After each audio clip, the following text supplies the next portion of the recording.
So I'm gonna be changing the color of the yarn into the next row. So I will make the last stitch of this row. So it's a double crochet.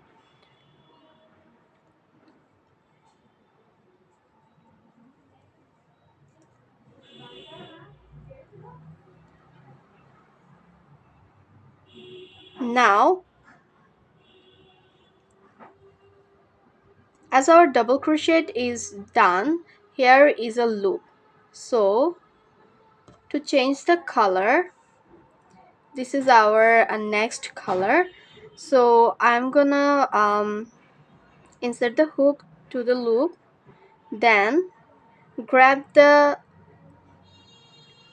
different color yarn, then pull up a loop through the loop.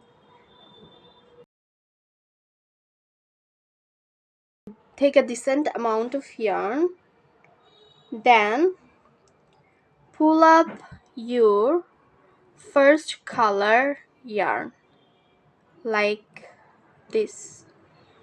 Now you are ready to work with your new color of yarn.